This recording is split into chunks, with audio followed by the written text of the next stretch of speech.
সুপ্রিয় শিক্ষার্থী, আসসালামু আলাইকুম। আরিফস একাডেমির পক্ষ থেকে তোমাদেরকে জানাই শুভেচ্ছা। আশা করি তোমরা ভালো আছো এবং সুস্থ আছো। তো আজকে আমি তোমাদের গণিত বইয়ের পৃষ্ঠা নম্বর 98 এর 2 এবং 1 এই দুইটা অঙ্কের সমাধান করে দেব, ঠিক আছে? তো প্রথমে আমরা 2 নাম্বারটা সমাধান করব, ঠিক আছে? তো দেখো বলছে কাশেম একটি গরু ক্রয় করে 22% লাভে 85,400 টাকায় বিক্রয় করলেন, ঠিক আছে? 22% লাভে 85,400 টাকায় বিক্রয় করেছেন, অর্থাৎ তিনি 22% লাভ মানে কি, এখানে দেখো 100 টাকায় 22 টাকা লাভ করেছেন, ঠিক আছে? 100 টাকায় কি 22%, অর্থাৎ 22 টাকা লাভ করেছে। এই লাভ সহ 85,400 টাকায় তিনি গরু বিক্রয় করেছে, ঠিক আছে? এখানে লাভ সহ আছে কিন্তু 85,400 টাকা লাভ সহ বিক্রয়ের মূল্য। এখন গরুটির ক্রয় মূল্য কত সেটা আমাদেরকে বের করতে হবে, তাই না? তো দেখো এখানে 22% লাভে বিক্রয় অর্থ 100 টাকায় 22 টাকা লাভ হয়, ঠিক আছে? 100 টাকায় লাভ 22 টাকা, ঠিক আছে? তাহলে 100 টাকায় 22 টাকা লাভ হয়, অর্থাৎ তাহলে গরুটির বিক্রয় মূল্য কত হবে? এই 100 টাকায় যদি 22 টাকা লাভ করে তাহলে তার বিক্রয় মূল্য হবে 100 যোগ 22। তাই এখানে দেখো লিখেছি, অর্থাৎ ক্রয় মূল্য 100 টাকা হলে বিক্রয় মূল্য 100 যোগ 22 সমান 122 টাকা হবে, ঠিক আছে? ক্রয় মূল্য 100 টাকা হলে 22 টাকা আরও লাভ করেছে, তাহলে 122 টাকা বিক্রয় মূল্য হবে, তাই না? তাহলে এখন দেখো আমাদের যেটা চাইছে এখন ক্রয় মূল্য, তাহলে ক্রয় মূল্যটাকে আমরা কি এই ডানে দিব, ঠিক আছে? ক্রয় মূল্য আমাদের যেটার মান চাইবে সেটা, আমাদের যেটা চাইবে সেটা সবসময় ডানে থাকে। তাহলে আমাদের বিক্রয় মূল্য কত পেলাম? তাহলে 122 টাকা। তাহলে দেখো 122 টাকা বিক্রয় মূল্য হলে ক্রয় মূল্য 100 টাকা, 122 টাকা বিক্রয় মূল্য হলে ক্রয় মূল্য 100 টাকা। তাহলে এখন 1 টাকা বিক্রয় মূল্য হলে 1 টাকা বিক্রয় মূল্য হলে ক্রয় মূল্য 100, এটা কি সবসময় উপরে থাকবে আর এটা সবসময় কি এখানকারটা নিচে চলে যাবে। তাহলে 100 বাই বা 122 তাহলে এখন আমাদের মোট মূল্য কত ছিল? 85,400 টাকা।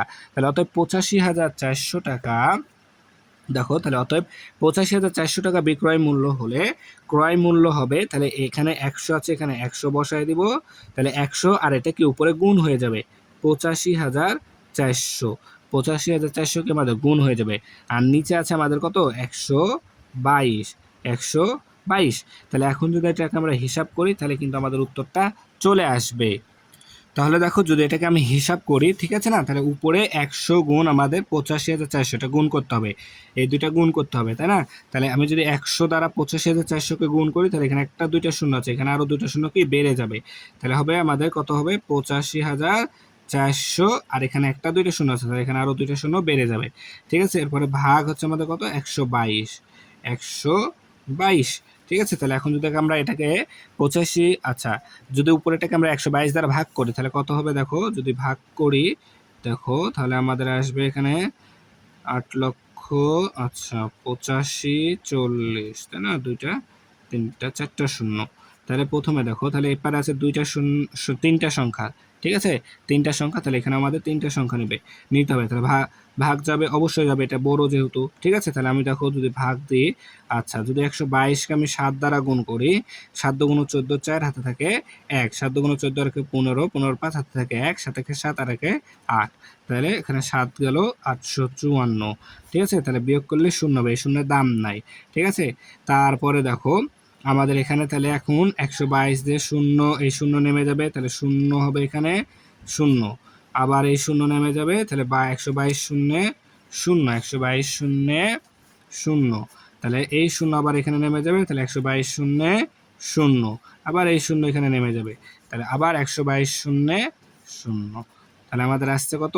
70,000 টাকা। তাহলে বিক্রয় মূল্য আমাদের 85,400 টাকায়, তাহলে বিক্রয় মূল্য ছিল 85,400 টাকা আর আমাদের ক্রয় মূল্য আসলো 70,000 টাকা। তাহলে আমরা এখানে এখন লিখে দেবো আমাদের ক্রয় মূল্য কত? 70,000 টাকা, ঠিক আছে? 70,000 টাকা। তাহলে অর্থাৎ গরুটির ক্রয় মূল্য 70,000 টাকা, 70,000 টাকা, এটা হচ্ছে অ্যান্সার, ঠিক আছে? তাহলে আশা করি তোমরা অঙ্কটা বুঝতে পারলাম। তো এবার 1 নম্বরটা বলছে রবি ক্রয় মূল্যের চাইতে 12% কমে, তাহলে দেখো 12% কমে 7,040 টাকায় একটি টেবিল বিক্রয় করলো, তাহলে বলো তো এখানে লাভে বিক্রয় করেছে না ক্ষতিতে বিক্রয় করেছে? অবশ্যই ক্ষতিতে বিক্রয় করেছে। তার কারণ কি দেখো 12% কম কম আর কেনার দাম যা তার থেকে আরও 12% কমে বিক্রয় করেছে, তার মানে কি তার ক্ষতি হচ্ছে, তাই না? তাহলে 7,040 টাকায় বিক্রয় করলো। টেবিলটি ক্রয় মূল্য কত ছিল সেটা আমাদেরকে এখন বের করতে হবে, ঠিক আছে? তাহলে দেখো এখানে রবি কি যে তার ক্রয় মূল্যের থেকে 12% কমে, অর্থাৎ শতকরা 100 টাকায় সে 12 টাকা ক্ষতি করেছে। 100 টাকায় 12 টাকা কমে সে হচ্ছে কি টেবিলটা বিক্রয় করেছে, ঠিক আছে? তাহলে এখন আমাদেরকে টেবিলটার ক্রয় মূল্যটা বের করতে হবে। তাহলে দেখো আমরা এটাকে লিখতে পারি যে কি 12% ক্ষতিতে, এটা কিন্তু অবশ্যই কমে যেহেতু বিক্রি করেছে তাহলে অবশ্যই ক্ষতি হবে। যদি বলতো যে 12% বেশি তাহলে হয়তো লাভ হতো, বা 12% লাভে তাহলে লাভ হতো, তাই না?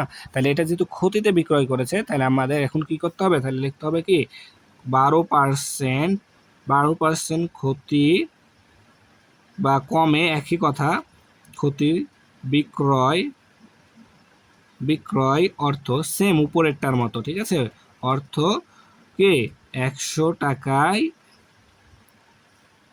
100 টাকায় 100 টাকায় কি 12 টাকা 100 টাকায় 100 টাকায় কি ক্ষতি 12 টাকা, তাই না? 100 টাকায় ক্ষতি 12 টাকা। তাহলে আমরা এখানে লিখে নিই 100 টাকায় ক্ষতি 12 টাকা। 100 টাকায় ক্ষতি হচ্ছে আমাদের 12 টাকা, তাই না? 12% যেহেতু, ঠিক আছে? তাহলে এখন অর্থাৎ তাহলে এটার ক্রয় মূল্য কত হবে? অর্থাৎ অর্থাৎ অর্থাৎ কি ক্রয় মূল্য ক্রয় মূল্য ক্রয় মূল্য 100 টাকা। 100 টাকা হলে 100 টাকা হলে বিক্রয় 100 টাকা হলে বিক্রয় মূল্য, তাহলে বিক্রয় মূল্য কত টাকা হবে বলো তো? যদি আমরা 100 থেকে 12 টাকা কমে বেচেছে 100 টাকা, তাহলে ক্রয় মূল্য আমাদের 100 টাকা হলে আরও 12 টাকা কম হবে 100 থেকে। তাহলে 100 থেকে যদি আমরা 12 টাকা বাদ দিই তাহলে যে টাকাটা থাকবে সেই টাকাটাতে কি সে বিক্রয় করেছে, তাই না? তাহলে এখন আমাদেরকে এটা কি করতে হবে, বিয়োগ করে দিতে হবে। তাহলে থাকবে আমাদের 88 টাকা, ঠিক আছে?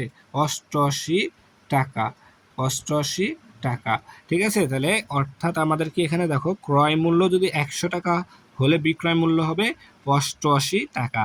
বিক্রয় মূল্য 88 টাকা হবে, তার কারণ কি সে 12% ক্ষতিতে বা কমে বিক্রয় করেছে, ঠিক আছে? তাহলে এখন আমরা অঙ্কটা যদি সমাধান করি তাহলে দেখো বিক্রয় মূল্য 88 টাকা হলে, যেহেতু আমাদের ক্রয় মূল্য চাইছে তাহলে ক্রয় মূল্য যাবে আমাদের ডানে, আচ্ছা না? ঠিক আছে না? আর বিক্রয় মূল্য থাকবে আমাদের বামে, ঠিক আছে? তাহলে আমরা এখন লিখবো কি যে বিক্রয় মূল্য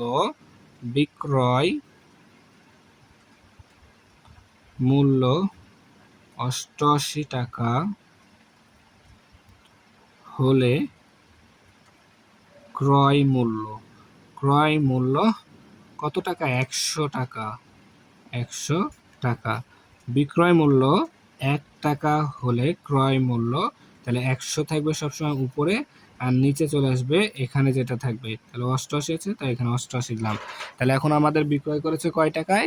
আমাদের বিক্রয় করেছে 7,040 টাকা।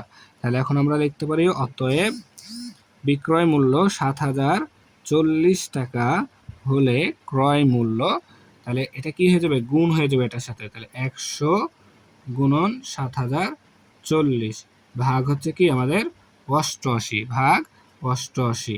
তাহলে এটাকে এখন যদি আমরা সমাধান করি তাহলে কিন্তু আমাদের উত্তরটা চলে আসবে, ঠিক আছে? তাহলে চলো সমাধান করি। তাহলে দেখো যদি আমি এখন 100কে 7,040 দ্বারা গুণ করি, ঠিক আছে? 100কে যদি আমি 7,040 দ্বারা গুণ করি তাহলে আচ্ছা করছি, তারপর ভাগ হচ্ছে আমাদের 88, তাই না? তাহলে এটা প্রথমে গুণ হবে, তাহলে গুণ করলে হবে 7 শূন্য 4 শূন্য, এখানে 2টা শূন্য আছে পাশে 2টা শূন্য বসাই দিলাম, ভাগ হচ্ছে 88, ঠিক আছে? তাহলে এই 88 দ্বারা এটাকে আমাদেরকে ভাগ করতে হবে, ঠিক আছে? তাহলে 7 শূন্য 4 শূন্য 0 0, ঠিক আছে? তাহলে দেখো এপারে একটা সংখ্যা আছে, তাহলে এপারে এখানে 2টা সংখ্যা আছে, তাহলে এপারেও আমাদের 2টা সংখ্যা নিতে হবে, কিন্তু 70 ভাগ যাবে না, তার একটা সংখ্যা বাড়ায় নিতে হবে, ঠিক আছে? তাহলে 704কে আমাদের 88 দ্বারা ভাগ করতে হবে, অর্থাৎ 88 ঘরের নামতা পড়তে হবে, তাই না? তাহলে আমরা 88 ঘরের নামতা তো জানি না, তাই কি করবো 88কে এমন একটা সংখ্যা দ্বারা গুণ করবো যেন 704 হয়। তাহলে দেখো 88কে যদি আমি 8 দ্বারা গুণ করি তাহলে দেখো 8 8 64 4 হাতে থেকে 6 আর 6 48 ছয় আসছে, আচ্ছা ছয় কেন বলছি সরি, 8 8 64, 64 আর 6 70, 64 আর 6 70, তাহলে হচ্ছে আমাদের 8 দিয়ে আসছে 704, ঠিক আছে। তাহলে বিয়োগ করলে শূন্য, তাহলে প্রথমে এই শূন্য এখানে নেমে যাবে, তাহলে 88 শূন্যে শূন্য, আবার এই শূন্য নামবে, তাহলে এখানে শূন্য হবে, আবার এখানে শূন্য হবে, আবার এটা দ্বারা শূন্য, তাই না, তাহলে এখানে শূন্য, অর্থাৎ 8,000 টাকা। দেখো 8,000 টাকা, তাহলে আমাদের উত্তর হবে কত, ক্রয় মূল্য হবে 8,000 টাকা, 8,000 টাকা, ঠিক আছে। তাহলে এটা আমাদের কি ক্রয় মূল্য, তাহলে আমরা এখানে লিখে দিতে পারি যে অতএব টেবিলটির ক্রয় মূল্য, না, অতএব টেবিলের